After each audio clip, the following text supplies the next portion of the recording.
notre précédente chronique consacrée au 150e anniversaire de l'annexion de Nice à la France, Alex Benvenuto vous avez entretenu des préparatifs qui ont amené le traité du 24 mars 1860 qui consacre donc la réunion de Nice à la France. Mais si les Niçois et les habitants du comté de Nice dans leur ensemble sont favorables au rattachement, il y a des personnes, des gens qui y sont farouchement opposés, et c'est le cas du héros niçois, c'est le cas de Garibaldi.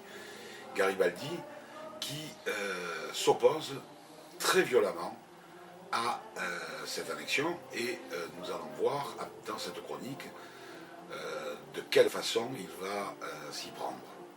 Après que le traité ait été rendu public, le 24 mars 1860, il y a à Nice des élections législatives, et curieusement, ces élections envoient à la Chambre des députés des représentants totalement opposés à l'annexion.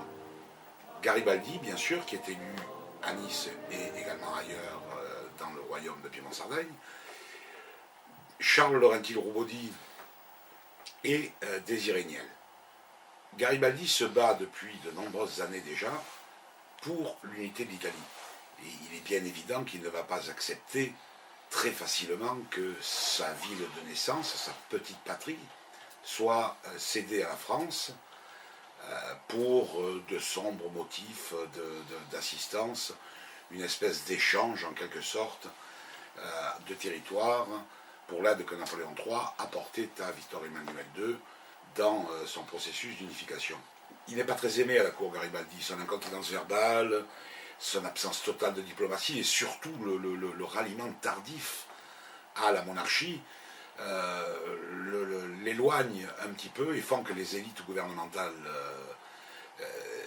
turinoises le tiennent soigneusement à l'écart de tout le processus. Et pendant que l'on discute des modalités de gouvernement à gouvernement entre Cavour et Napoléon III, entre Victor Emmanuel II et Napoléon III, eh bien, Garibaldi est dans la région de Côme, il a participé au combat de libération de la Lombardie, et puis surtout, il se remet de son mariage malheureux avec la marquisette Raimondi, qui lui a coûté beaucoup d'énergie. Alors, au moment où tout cela se passe, eh bien, il a quelques bruits quand même. On sent que quelque chose va se passer, et il envoie son aide de camp, le général Tur, un officier d'origine hongroise, qui est à Turin à ce moment-là, voir le roi et lui demander « Est-ce que vraiment vous voulez céder Nice et la Savoie à la France ?» Répondez-moi par oui ou par non.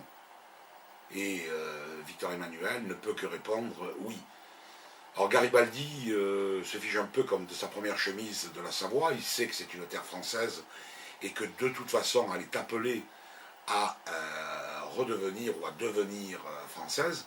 Par contre, son opposition au rattachement, comme l'on dit aujourd'hui, ou à l'annexion, comme on disait à l'époque, de Nice à la France, est totale. Il est donc élu député de Nice au lendemain de la publication du traité, le 24 mars, et il va se rendre au Parlement, et dès le 2 avril, il demande à intervenir pour s'opposer et pour obtenir un vote négatif de la Chambre des députés. C'est pas évident en ce sens que la totalité de l'élite gouvernementale sarde est favorable au rattachement, non pas parce qu'elle voit de gaieté de cœur la cession d'une partie du territoire, mais parce qu'ils savent que l'unité italienne ne pourra pas se faire sans l'appui de Napoléon III et sans l'appui du puissant voisin de la Sardaigne. Donc ils vont employer tous les moyens pour empêcher Garibaldi de parler.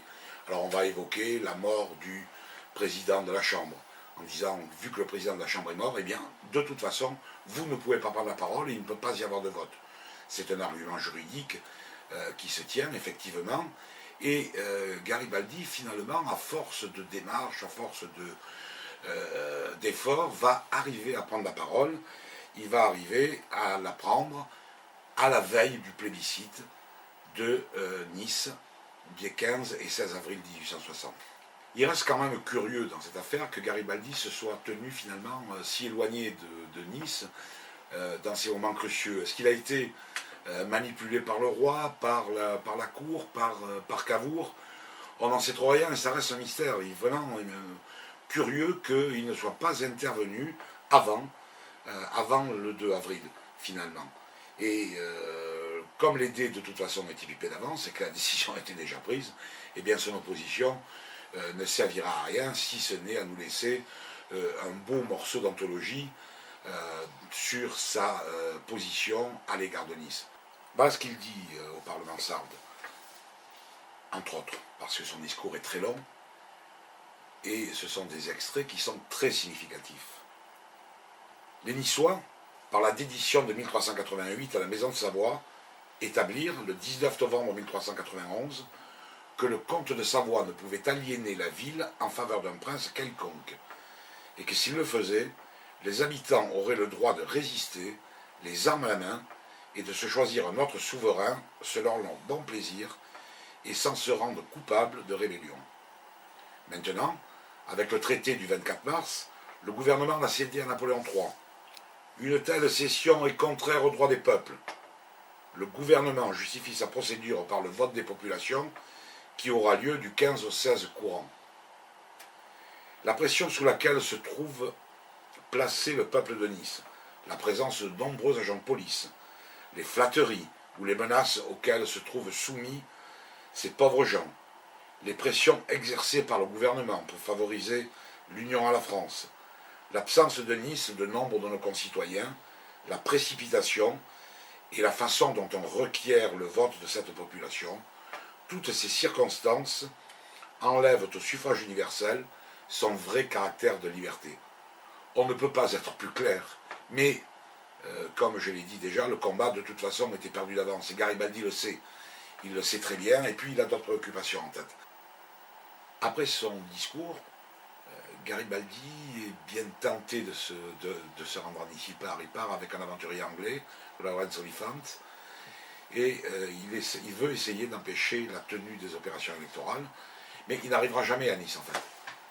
Il s'arrête à Gênes, de là il envoie une lettre au maire de Chiavari, la ville natale de son père, et peut-être aussi au maire de San Remo, pour contester cette décision, mais il s'arrête là en fait. Dès le lendemain du plébiscite, il démissionne de son mandat de député de Nice, de toute façon il n'avait pas le choix, et